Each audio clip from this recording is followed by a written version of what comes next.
Assalamualaikum warahmatullahi wabarakatuh. Perkenalkan, nama saya Febi Rahmawati dengan NPM 2312-10024 bersama rekan saya Muhammad Hafizuddin Wahid dengan NPM 2312-10050. Pada kesempatan kali ini kami akan menjelaskan materi kami yang berjudul Membantu Orang Lain Agar Merasa Lebih Baik. Tugas video ini dibuat dalam rangka memenuhi tugas mata kuliah bimbingan dan konseling dengan dosen pengampu Ibu Ika Riyati MPD. Baik, langsung saja untuk materi yang pertama, yaitu A. Membantu orang lain agar merasa lebih baik. Dalam konseling, membantu orang lain bukan sekedar memberi saran, tapi lebih dari itu. Kita perlu benar-benar hadir dan memahami apa yang sedang mereka rasakan. Proses membantu orang lain bukanlah tindakan instan, melainkan hasil dari keterlibatan emosional yang empatik dan komunikasi yang menghargai. Maksud dari tindakan instan ini berarti membantu orang lain membutuhkan sebuah proses, karena kita harus membangun hubungan emosional yang saling mempercayai. Konselor harus menciptakan suasana yang aman secara psikologis agar konseli merasa nyaman dan tidak dihakimi. Hal ini bertujuan agar konseli bisa terbuka dalam bercerita. Kunci keberhasilan terletak pada kedekatan hubungan antara konselor dan konseli. Hal ini dikarenakan jika konseli merasa didengarkan dan dihargai, maka proses konseling akan berjalan lebih baik. Selanjutnya yaitu keterampilan dasar konseling.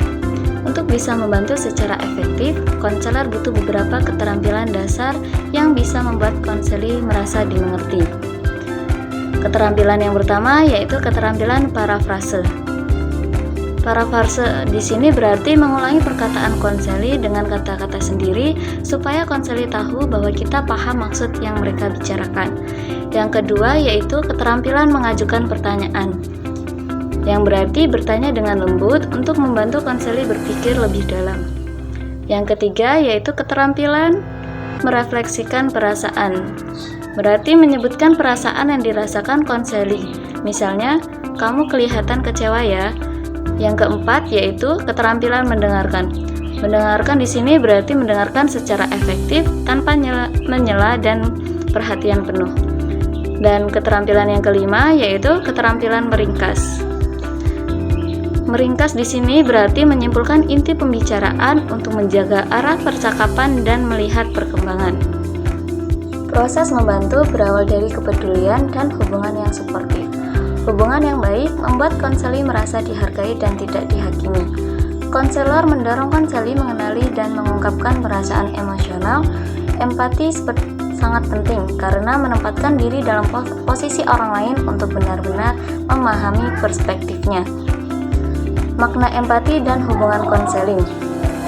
Empati di sini berarti mampu merasakan keadaan emosional orang lain tanpa mengalaminya langsung. Hubungan konseling harus dibangun dengan kepercayaan, ketulusan, dan profesionalisme. Konselor adalah teladan yang mencerminkan kualitas pribadi yang matang dan peduli. Materi selanjutnya yaitu B. Proses membantu. Setelah hubungan terbentuk, konselor mulai masuk ke proses membentuk konseli, memahami dan mengelola masalahnya. Langkah-langkah proses membantu dalam konseling yaitu yang pertama, ajakan awal dan lanjutkan untuk mulai pembicaraan. Yang kedua, mendengarkan aktif saat konseli mulai membuka diri. Yang ketiga, memvalidasi perasaan dan pemikiran konseli. Yang keempat, membantu konseli mengenali, memahami, dan mengungkapkan perasaannya. Lalu yang kelima, arahkan agar fokus pada inti masalah. Dan yang terakhir yaitu mendorong konseli untuk menemukan solusi sendiri. Materi selanjutnya yaitu menghadapi emosi dan tangisan. Menangis adalah ekspresi emosi yang wajar, jadi jangan langsung buru-buru untuk menghentikannya. Selanjutnya, konselor perlu memberikan konseling menumpahkan perasaannya agar mereka bisa merasa lebih lega. Lalu hindari kalimat seperti jangan sedih, berpikir positif saja, karena bisa dianggap meremehkan perasaan si konseli. Lalu respon empatik lebih membantu seperti saya bisa memahami, kamu sedang sangat khawatir. Baik, untuk selanjutnya di sini saya sebagai materi yang kedua membahas tentang validasi. Nah, Validasi itu berarti mengakui dan menghargai perasaan orang lain tanpa menghakimi. Nah, adapun membantu konseli merasa diterima dan dihargai secara emosional itu sangat penting. Terus validasi itu bukan hanya menyetujui, tetapi memahami perspektif konseli. Nah, adapun contoh dari kalimat validasi itu yang pertama, wajar jika kamu merasa kecewa. Yang kedua, saya bisa membayangkan betapa beratnya apa yang kamu alami. Nah, itu contoh kalimat validasi. Terus adapun pentingnya validasi dalam konseling antara lain, yang pertama, validasi itu mendorong konseli terbuka dan jujur pada diri sendiri. Yang selanjutnya, perasaan yang tervalidasi itu akan lebih mudah diproses dan diselesaikan.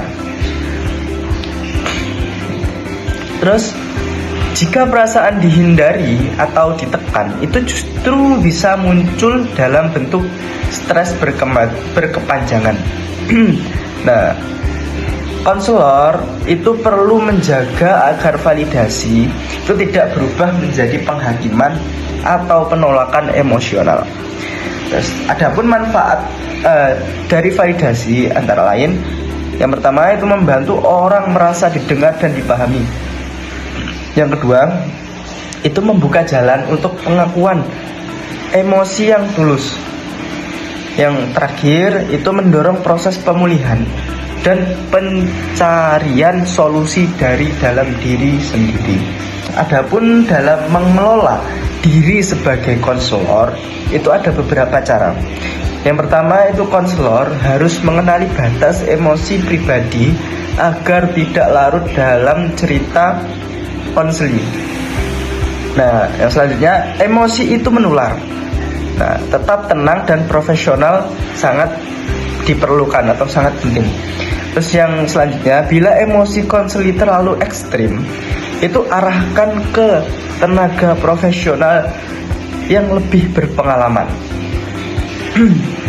Terus selanjutnya, itu jaga keseimbangan antara kehadiran emosional dan perlindungan diri.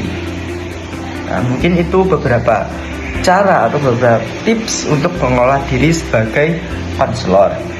Selanjutnya, kesimpulan dari pembahasan kita yaitu dalam proses membantu orang lain itu agar merasa lebih baik, itu diperlukan pendekatan yang penuh empati, keterampilan konseling yang mumpuni, serta kesadaran diri dari pihak yang membantu.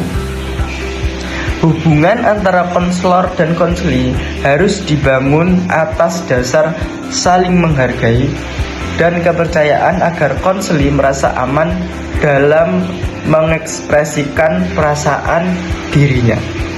Nah, validasi ini itu menjadi komponen penting dalam proses ini karena dapat menguatkan konseli dan mempercepat pemulihan emosionalnya.